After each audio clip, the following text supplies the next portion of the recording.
ये दुनिया बहुत अजीब है। ये प्यार लेना तो चाहती है, पर बदले में प्यार देना नहीं जानती। और फिर जब रिश्तों में खटास पैदा होती है, तो शुरू कर देते हैं एक दूसरे पर आरोप लगाना। ये खटास जब सास बहू के रिश्ते में हो, तो इनके बीच की नोकझोंक का रिश्ता बहुत पुराना है। सास बहू जब प्यार से रहे, तो किसी माँ बेटी से कम नहीं, लेकिन क्या हो जब इनके बीच आपसी तकरार हो, तो ध्यान में आता है झगड़े और कलेश। ये झगड़े या तो पति को पत्नी से अलग कर देते हैं, या फिर माँ को अपने बेटे से, क्योंकि पत्नी को सास पसंद नहीं आती और वो उससे अलग होना चाहती है। तो फंसता तो दोनों तरफ से बेचारा पति ही है। सास बहू के झगड़े की कुछ नोक-झोंक इस कहानी में भी घटित हुई है, लेकिन साथ ही में इसका एक शानदार हल भी दिया गया है। उम्मीद है कि ये कहानी आपको पसंद आएगी। हाल ही में नैना का विवाह हुआ था और उसने अपने पति और ससुराल वालों के साथ एक जॉइंट फैमिली में रहना शुरू कर दिया था। कुछ दिनों के बाद उसे पता चला कि वह अपनी सास के साथ नहीं रह सकती। नैना की सास रूढ़िवादी थी, जबकि नैना आधुनिक जीवन शैली जीने वाली लड़की थी। जल्द ही उनके बीच झगड़ने होने लगे। कई महीनों के बीत जाने के बाद भी दोनों में से कोई भी अपना व्यवहार बदल नहीं पाया। समय के साथ साथ नैना और ज्यादा आक्रामक हो गई और उसे अपनी सास से नफरत होना शुरू हो गया। वह सोचने लगे कि कैसे अपनी सास से छुटकारा पाया जाए। एक बार हमेशा की तरह जब उसने अपनी सास से झगड़ा किया और उसके पति ने अपनी मां का साइड लिया, तब नैना गुस्सा हो गई और अपने मायके चली गई। नैना के पिता एक केमिस्ट थे। उसने अपनी पिता को पूरी बात बताई। उसने अपने पिता से कहा कि उसे कुछ जहर दे, ताकि वह अपनी सास के खाने में मिलाकर उससे छुटकारा पा सके, नहीं तो वह अपने पति के घर वापस नहीं जाएगी।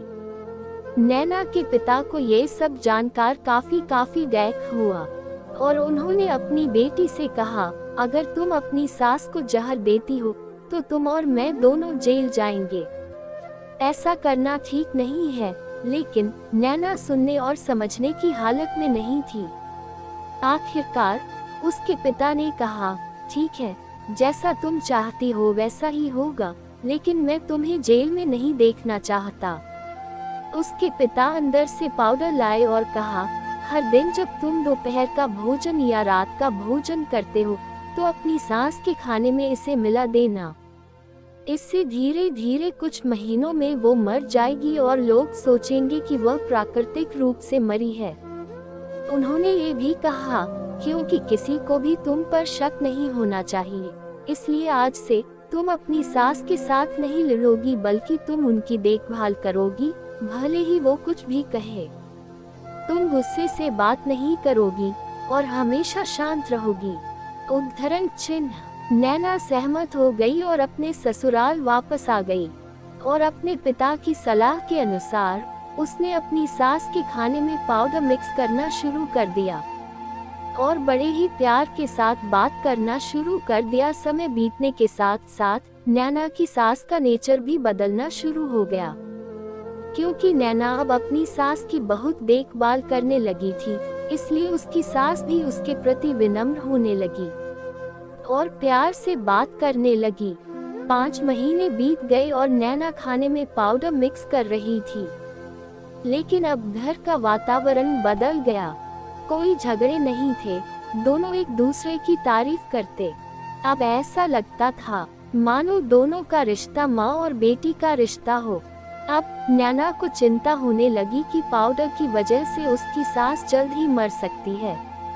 वो अपने पिता के घर पर गई और उनसे कहा, पिताजी, कृपया मुझे उस जहरीले पाउडर के प्रभाव को ठीक करने के लिए इलाज बताएं। मैं अपनी सास को खोना नहीं चाहती।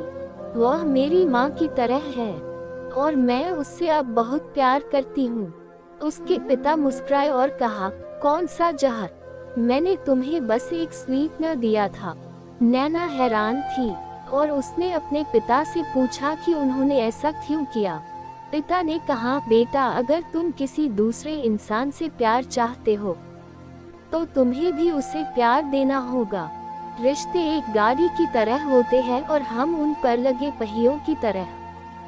जब तक सभी पहिए ठीक से आगे नहीं बढ़ेंगे तब तक गाड़ी ठीक से नहीं चल सकती। इसी बात का एहसास दिलाने के लिए मैंने ऐसा किया और तुम्हें अपनी सास के प्रति नम्र रहने को कहा। तुम्हारी अच्छाई देखकर उन्होंने ने भी अपने आप को बदला और तुम्हें समझना शुरू किया। तुम दोनों ने एक दूसरे के लिए अपने आप को बदला। यही कारण है कि तुम अपनी सास के लिए आज मेरे पास भागते हुए आई हो। नैना अपने पिता की बात समझ चुकी है और आप हर इंसान अपनी परिस्थितियों का शिकार होता है। यह अक्सर कई मतभेदों को जन्म दे सकता है।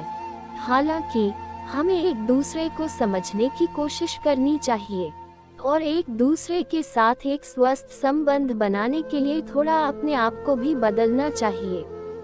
और जब इस तरह के मतभेद रिश्तों के बीच उठते हैं तो उनके प्रियजनों का कर्तव्य है कि वे उन्हें शांत रखें और सही रास्ते की ओर मार्गदर्शन करें।